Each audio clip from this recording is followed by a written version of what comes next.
Download the AllStar app. Make your picks for UFC fights, challenge your friends, level up and win prizes.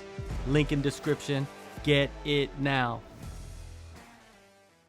All right, so UFC Edmonton. Edmonton. Greatest city alive. Is it? No. It's a boring as fuck city. It's like There's a nothing cowboy there. town, right? Yeah, it's in Alberta, so yeah, it's cowboy town. There's a really big mall, but that's about it. All right, so Edmonton, Alberta, Canada. Co-main event is a flyweight clash between Rose Namajunas, the former strawweight champion, and Erin Blanchfield. She is probably the hottest like up and comer contender. For sure. You know, like she's young. You know, she can scrap. She's a grappler, but now she wants to strike with everybody. Like that. Those are things that people love about some types of fighters. She's tenacious, for sure. Yeah, for sure, tenacious. Mm-hmm. So you got like Rose Namajunas, who has been around for the longest time, fought in so many big fights. So like, you know, I don't feel like pressure or like factors or narratives or anything is going to, you know, bother her at all. Right? No, she's fought at the top of the division for so long now, you know. I do think though that she's had some struggles in the past with like her mental state, and like there have been some performances that have honestly been dog shit, and then others that, you know, have been fantastic. So it's like it's always kind of like a hit and miss of like which Rose are we going to get this time, you know? But she has shown time and time again that she can stand and strike and grapple with all of these top strawweight contenders. Yeah, she's an all-around fighter. You know, we've seen the highlights of her from back in the day when she threw up that flying, you know, triangle. Yeah. And got the submission victory. We've seen her knock out. Yeah. You know, someone that a lot of people thought would never be able to be knocked out, who was Joanna Jędrzejczyk. Yeah. Like she went in there and like it's one of the most shocking title fights, I think, because that was 217, I think, wasn't it? That was like one of the best cards I've ever seen. Exactly, right? And she just came in there and just fucking mollywopped her. Yeah. Like bad. And, you know, people didn't expect that to happen at all. You know? No. And Rose I think that's when she became a star. For sure. When she had those performances. And it was 2 performances against Joanna. For sure. But then we see stuff like the Carla Esparza fight. And like, what was that? You know? It's like, I see like Rose has so much amazing potential and she is so skilled.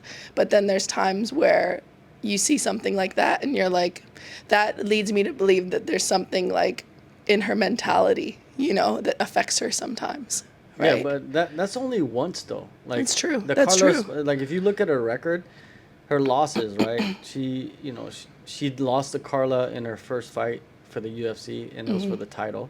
So Carla became champ, and then after that, she knocked off 3 in a row. Yeah. Lost a split decision to Karolina Kolokiewicz, and then she won 3 in a row. And then, you know, she won the title, beat Joanna back to back, and then she lost the title to Jessica Andrade with that slam, which was kind of a dumb mistake. That was rough. I don't want no dumb mistake, but it was a mistake that, you know, she shouldn't have made, because if she didn't make that mistake, she'd probably end up winning that fight as well. Yeah, if she just posted that hand, right? But then she came back and beat Jessica Andrade after that fight by split decision. It's true. Then beat Wei Li back to back. That's incredible. Yeah, won the title, defended the title, and then lost the title to Carla in a split decision. Yeah. Right? And so that, to me, that was the only hiccup, right?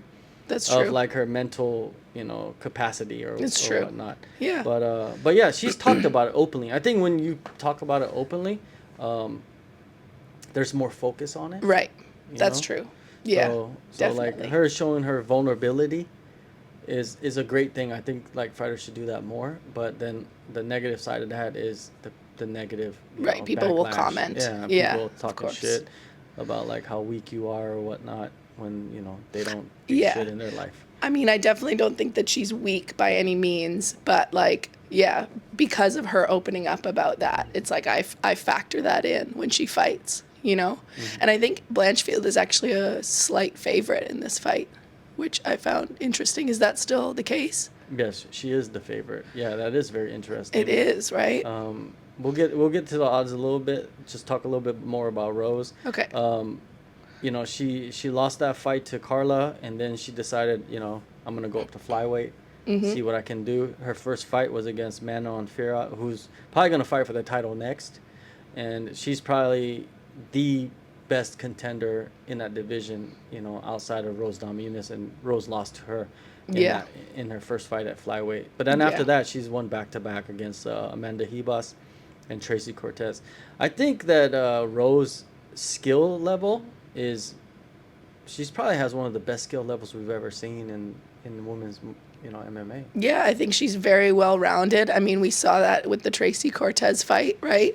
She was able to outstrike Tracy and out wrestle her. So it's like, yeah, she's definitely in the top in terms of women's MMA in the UFC for sure. 100%. Yeah, and then you got Erin Blanchfield, she's 25 years old, right? She's already had a bunch of fights in the UFC, already beat some really, really good names. One name that, comes to mind that stands out the most is her fight against Jessica Andrade. Like a fight that a lot of people thought, Andrade is just going to be too much on the feet. Yeah. She just has too much power. And Erin's going to be, she's going to have some problems. But what did Erin do? She weathered the storm in that fight, stood with Jessica Andrade in the pocket, and then eventually, I believe she submitted her in that fight, right? So to me, that was the breakout performance that kind of put her on the map. For sure. And then, that made you believe that she's capable of being a champion. Yeah, capable of being in the top, that's for sure. But then that last fight with Fiorot, is that how you pronounce it? Fiorot? Yeah, Fiorot. Yeah, the striking was not up to par, at least from what I saw in terms of that fight. And I think Fiorot is very her physicality. She is a big, strong chick, and I think Erin, she was striking with her, and it wasn't very successful. And then I think she tried to wrestle her, and Fiorot is just too big and too strong, I think. She was able to shut that down. So, but I think in terms of physicality, I think Rose and Erin are a little closer. So I feel like there could be a lot. I really do feel like this fight is going to be really exciting, to be honest. I think there's going to be lots of good, grappling and scrambling exchanges, If Erin can get in close and she can, use her wrestling to her advantage, then I think it could be really exciting. Yeah, height-wise, they're pretty much similar. Rose is an inch taller. And then, but the reach is interesting. You would think Rose has longer reach, but she doesn't. Erin Blanchfield has a 3-inch reach advantage on. That's strange. Yeah, because you look at their them, bodies. Yeah, right? you wouldn't think. Yeah, you look at what's her name, Blanchfield, and you feel like she's more stockier. Yeah. But then I guess And then Rose is like leaner, a noodle. Yeah, a little bit of a noodle. But I guess she's not. There's another aspect of this fight as well is. Will Erin have a strength and size advantage? Because she's a real flyweight, I guess. Right. She's not cutting down to 115. And right. Rose has been cutting down to 115 for her whole life.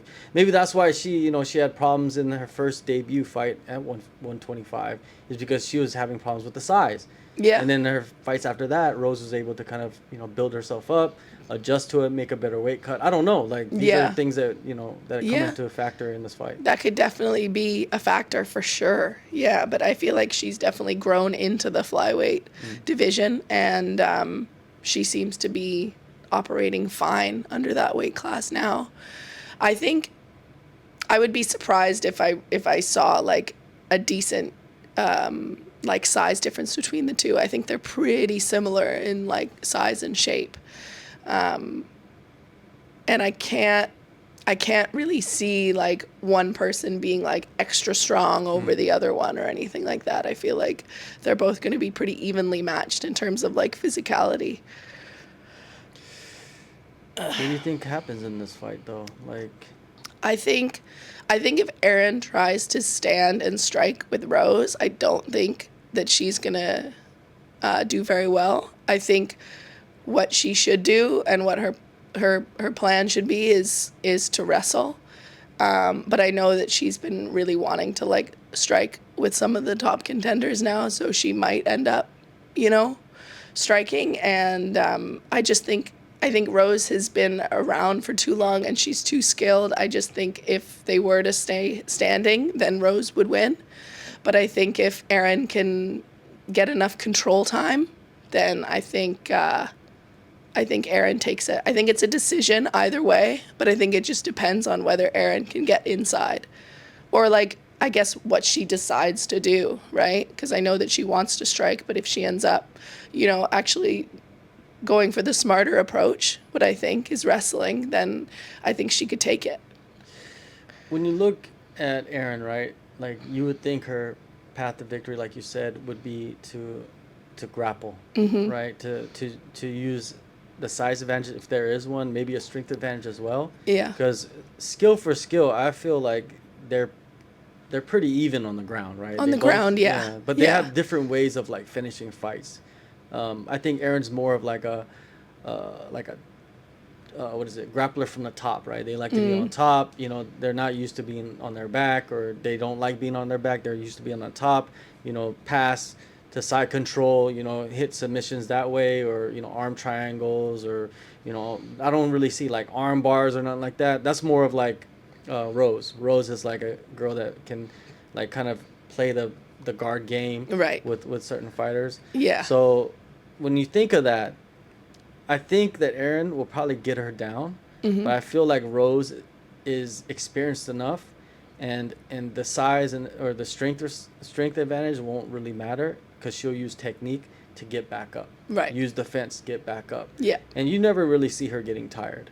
No, you don't. She's got great cardio. Yeah. So like I think that we see a very similar fight to the last fight that we saw against Rose, like Tracy Cortez. Even though Tracy Cortez stepped in on short notice, Rose knocked her eyelashes off. Yeah. That's crazy, right? Yeah. Like, we've never seen that before. Yeah. And what is she doing wearing eyelashes in a fight? I mean, when you get eyelashes done, like they're like permanently on kind of, right? So they're on for like, I don't know, 6 to 8 weeks or something. So it's not as if she can just take them off. And I think it's just a style thing, I guess. They're like, I heard that the adhesive or the glue that they use to put the eyelashes onto your eye are toxic for your eyes. Yeah. So you're fighting and you're sweating, and that stuff has to be bleeding into your 100%. eyes, right? Because it's all like hot. Yeah. Honestly, even if you're not sweating, I'm sure like over time that shit gets into your eyes and stuff. Yeah, I did it once, and I immediately had to get them removed because it just felt so weird. It felt like I had some foreign caterpillar on my eyes. It looks weird. Like some of them are just I was ridiculous. like, get this shit off my face. It looks like someone like glued a damn fan to your eye. Yeah, no, I'm not about it anymore. But it's like to each their own. It's like there's like the eyelashes and the lip filler, and this is like a combination that a lot of girls have. Yeah. And then some of these girls, they once they get money, they start to do it, right? But going back to the eyelashes, like that's not something that women probably should be having during a fight camp, right? Probably I know not. you want to look beautiful and all that, but probably not working out for you. No, I think you got to choose one or the other. Have the eyelashes or be a professional fighter. Yeah. One of the two. That's a broad choices, right? It's like door 1 or door 2. Fighter, door 2, eyelashes and lip filler. What do you want? Yeah. Fake boobs? What do you want? Maybe after that fight, Tracy's like, fuck it, I'm going through the fucking lip filler door. He's like, I'm done. Yeah. I'm done with this. Yeah. I'm done with this. But yeah, Rose, I think Rose is on a streak, and I feel like Rose's path to victory is to use her striking, control the distance, and just the level of striking. I think that's where the difference is. Yeah. Erin's getting comfortable with her striking and getting used to getting hit and you know and implementing certain techniques in the striking that she's been training for and things like that. Rose has gone through that process. Yeah. She's already comfortable with the octagon. Yeah. Everything is just comfort for her, right? Yeah. If you beat her, you really beat her now, you know, Yeah, because she has it's everything true. going for her. She's fine-tuned Yeah. everything. Yeah. So I'm leaning towards like Rose because like I see her doing exactly the same thing she did against Amanda Ribas, against Tracy Cortez, and it's 3 rounds too. That only helps her because she gets a big lead early. Is it 3 rounds? I thought it was 5 rounds. What? Yeah, because it was supposed to be the main event. Oh, really? Yeah, I think it is 5 rounds. Oh, well, I don't know. My pick doesn't change. Yeah, still same. Yeah, it's still the same. Yeah. But yeah. So I think I'm leaning towards Rose, and I wouldn't be shocked if Erin Blanchfield won, but I would be really impressed by that. Yeah. By her going in there, and she's coming off a loss as well against another contender. I say if she wins, like she should be in line for a title shot because I feel like Rose, if she wins, she's in line for a title shot. Yeah. So this is a title eliminator. Definitely. Big fight. Definitely, yeah. I'm with you on that. I see Rose winning by decision, but I also think it's going to be a really entertaining fight. And if Erin gets it, yeah, just exactly the same. I wouldn't be surprised. I'd be very, very impressed though. But it's just how she decides to play it, right?